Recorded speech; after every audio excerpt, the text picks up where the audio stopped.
जय हिंद। नमस्कार साथियों, मैं हूं आपका प्रिय दोस्त कमल कुमार। स्वागत करता हूं आज के अपने इस वीडियो में। दोस्तों, आज के वीडियो में अपन बात करेंगे उन प्रत्यय की जिन प्रत्ययों में क्या होता है कि वो प्रत्यय शब्द के प्रथम वर्ण में कुछ न कुछ परिवर्तन लाते हैं, अर्थात शब्द के प्रथम स्वर में वृद्धि करने वाले अपन प्रत्ययों की बात करने वाले हैं। जैसे कि कुछ प्रत्यय ऐसे होते हैं जो किसी शब्द के पीछे लगते हैं और उसके बाद उस शब्द के प्रथम वर्ण में कुछ न कुछ परिवर्तन जरूर लाते हैं, जो कि आपके समक्ष हैं कौन कौन से ये प्रत्यय हैं। परंतु इन प्रत्ययों के बारे में जानकारी प्राप्त करने से पूर्व प्रत्यय के बारे में अपने को सामान्य जानकारी होनी अति आवश्यक हो जाती है। इस वजह से पहले अपन बात करते हैं प्रत्ययों को लेके कि प्रत्यय क्या होते हैं।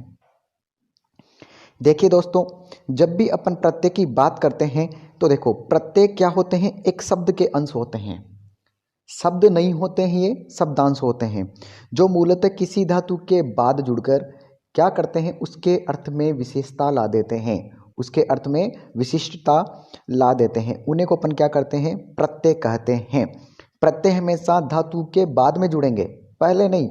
जो पहले जुड़ता है प्रारंभ में उसे तो उपसर्ग कहते हैं, परंतु जो बाद में जुड़ते हैं उनको क्या कहते हैं? प्रत्यय। जैसे मूल धातु है यहाँ पे खेल, खेल में आड़ी जुड़ा और ये क्या बन गया? खिलाड़ी। तो इस प्रकार इसमें आड़ी प्रत्यय हो गया है। जैसे मेल है, मेल में क्या आवट प्रत्यय लगा? मिलावट हो गया। उसी प्रकार आप अन्य उदाहरण ये भी देख सकते हैं। उसके बाद किसी भी प्रत्यय को जोड़ते समय या हटाते समय अपने को किन किन बातों का विशेष ध्यान रखना चाहिए, उनकी जब बात करते हैं तो देखिए, बात करते हैं प्रत्यय जोड़ने व हटाने के नियमों की अपन चर्चा करें तो पहला ही देखो कि यदि मान लो कोई प्रत्यय ऐसा है जो स्वर वर्ण से प्रारंभ होता है, तो उस प्रत्यय को जोड़ते समय अपन क्या करेंगे कि जिस मूल धातु या शब्द में वे जुड़ते हैं, किसी भी मूल शब्द या धातु में वे जुड़ रहे हैं, तो उस मूल धातु या शब्द के अंत में यदि कोई स्वर वर्ण होता है तो उस स्वर वर्ण को क्या है? शून्य समझा जाएगा। शून्य से मतलब है कि किसी भी शब्द के अंत में आए हुए स्वर वर्ण को अपन स्वर रहित मानेंगे। कोई भी वर्ण आएगा व्यंजन वर्ण उसको। परंतु यदि कोई भी जो प्रत्यय होता है वो स्वर से प्रारंभ नहीं हो, अर्थात व्यंजन वर्ण से प्रारंभ होता है, तो इस प्रकार की आवश्यकता नहीं होती है कि उसको अपन स्वर रहित नहीं मानेंगे। जैसे उदाहरण से अपन इसको समझने का प्रयास करते हैं। देखो आपके सामने है उदाहरण, देखिए चला या चलना एक मूल धातु है। इसमें जैसे मैंने अक प्रत्यय लगाया, ठीक है। अब आप देखो कि चला जैसे मूल शब्द हो गया ये समझो, और इसमें अक लगाया, तो ये अक जो प्रत्यय है ये किससे प्रारंभ हो रहा है? अ से प्रारंभ हो रहा है। तो अ से प्रारंभ होने का मतलब है कि अ स्वर वर्ण है।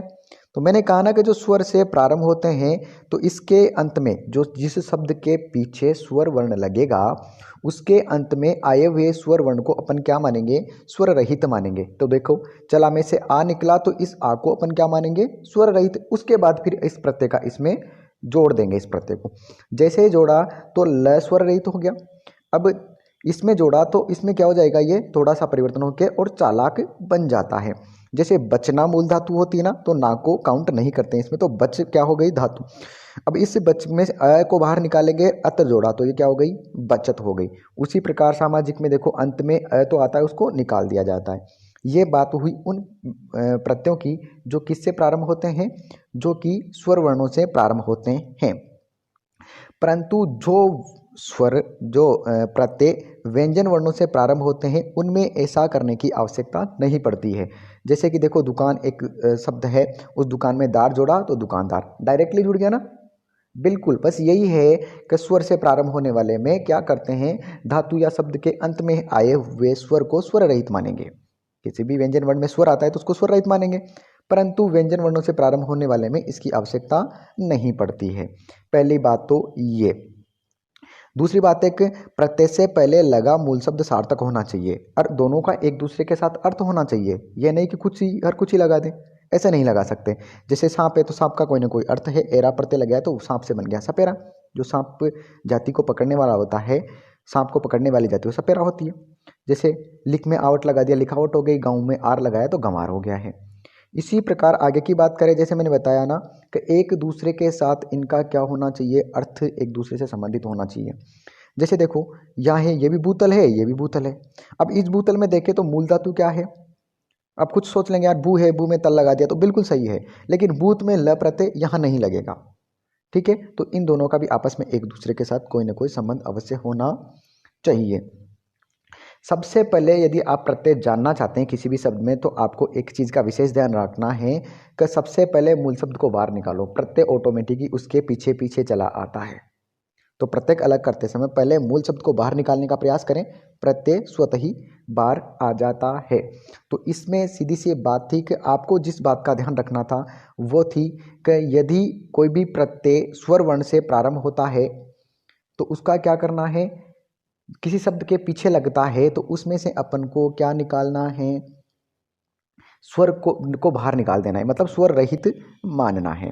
उसके बाद जैसा कि मैंने आपको बताया कि आज अपन जो मुख्य तौर से बात करेंगे वो उन प्रत्ययों की करेंगे जो प्रत्यय किसी भी शब्द के बाद जुड़ते हैं तो उसके पहले वाले वर्ण में परिवर्तन लाते हैं।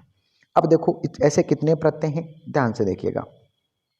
इस प्रकार के 7 प्रत्यय होते हैं, जिसमें पहला है अ, दूसरा है इक, ई, तीसरा इक, चौथा य, अय, अयन और आयन। बिल्कुल इस बॉक्स में आपको नजर आ रहे होंगे कि ये जो 7 प्रत्यय हैं, जब भी ये किसी शब्द में जुड़ेंगे, ध्यान से सुनेंगे, जब भी किसी शब्द में ये जुड़ेंगे उस शब्द के प्रथम वर्ण में ये लोग परिवर्तन लाएंगे। कौन लाएंगे? ये भाई साहब, ये प्रत्यय परिवर्तन लाएंगे किसी भी शब्द के प्रथम वर्ण में। देखो जैसे यहाँ एक ये समाज शब्द मैंने ले रखा है ना, दिख रहा होगा आपको बॉक्स में। इस समाज में जैसे मान लो इन 7 में से कोई भी प्रत्यय लगेगा, जैसे इक प्रत्ययपन लगा रहे हैं, तो इस समाज के प्रथम वर्ण कौन सा है? स। और स के अंदर क्या छुपा है? अस्वर वर्ण छुपा है। तो इस अ के अंदर ये परिवर्तन लाएंगे, मतलब प्रथम वर्ण में परिवर्तन लाते हैं ये। तो अब प्रथम वर्ण में क्या क्या परिवर्तन ये लाते हैं, एक बार उसकी अपन बात करते हैं। यदि मान लो प्रथम स्वर वर्ण अ हो, दिख रहा होगा आपको, यदि अ है तो अ को आ कर दिया जाता है। यदि ई, दीर्घ ई या फिर ए हो तो इसको ए कर दिया जाता है। और ऊ, दीर्घ ऊ और औ हो तो उसको औ कर दिया जाता है, और री को आर कर दिया जाता है। इसका एक बार आप स्क्रीनशॉट ले सकते हैं, क्या क्या परिवर्तन किया जा रहा है। ठीक है, उसी के साथ अपन ने अभी जस्ट इससे पहले देखा है कि जब कोई भी प्रत्यय स्वर से प्रारंभ होता है तो अंत में आए हुए स्वर वर्ण को उस शब्द के जिस शब्द में जुड़ेंगे उसके अंत में आए हुए स्वर को स्वर नहीं मानेंगे। ठीक है, परंतु इसमें देखो ये साथ देखते हैं, इसमें यह भी आता है, तो इस ये के साथ भी यही करना है। ठीक है, परंतु जब भी ये 7 प्रत्यय लगाते हैं तो इसके साथ आपको एक विशेष चीज और याद रखनी है, जो नोट करके आप याद रख सकते हैं कि जैसे मान लो किसी शब्द के अंत में ऊ आ जाता है ना भाई दोस्तों, क्या? ऊ वर्ण। तो इस ऊ का लोप नहीं करते हैं या इसको स्वर रहित नहीं मानेंगे। ऊ को पहले व में बदलेंगे, फिर बाद में ये जोड़ देंगे, ऊ को व में बदला जाएगा। बाकी और ऊ से भिन्न कोई भी स्वर वर्ण आता है तो उसको शून्य मानेंगे, परंतु ऊ को किस में बदलेंगे भाई? व में बदलेंगे। इसको उदाहरण के माध्यम से मैं भी आपको समझा देता हूँ।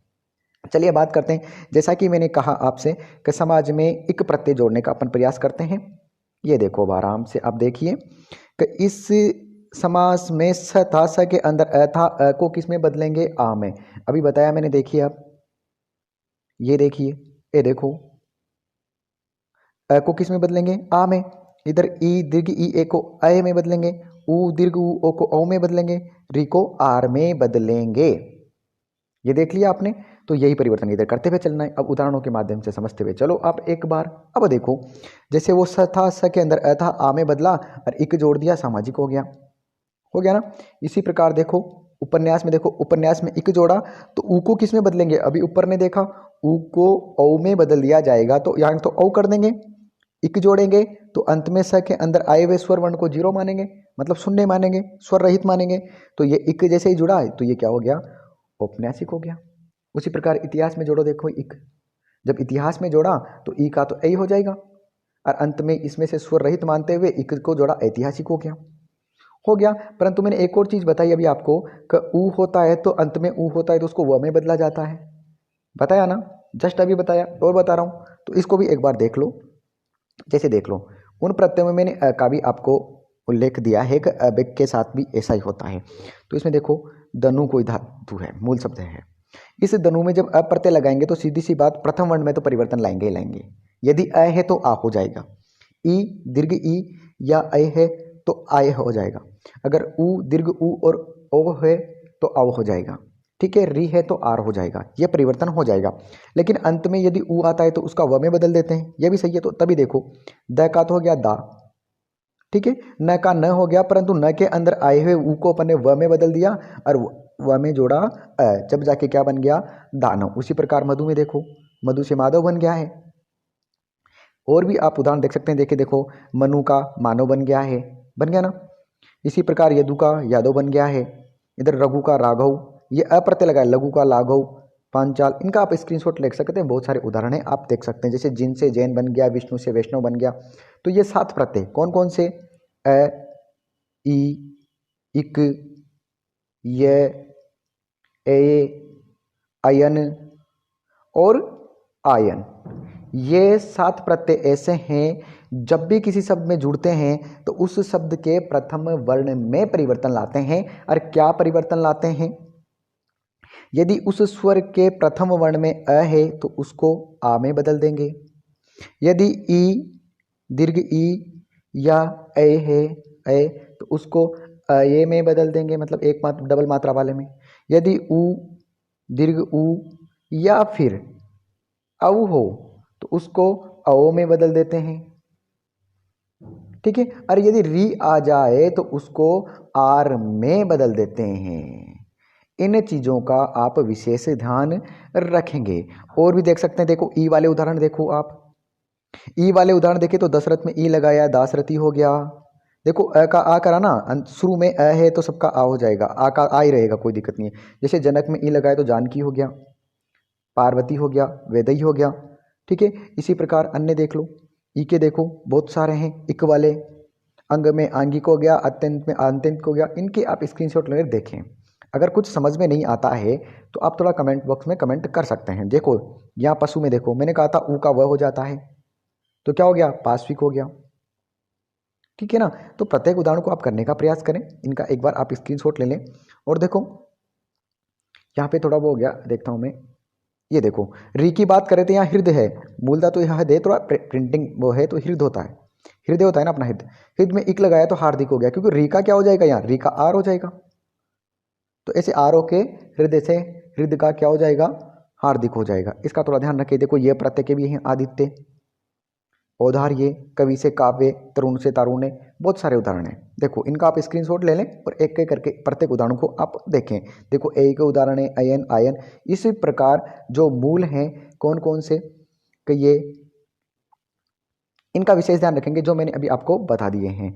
एक तो कौन सा हो गया, अ, ई, इक, ये, ए, अयन और आयन।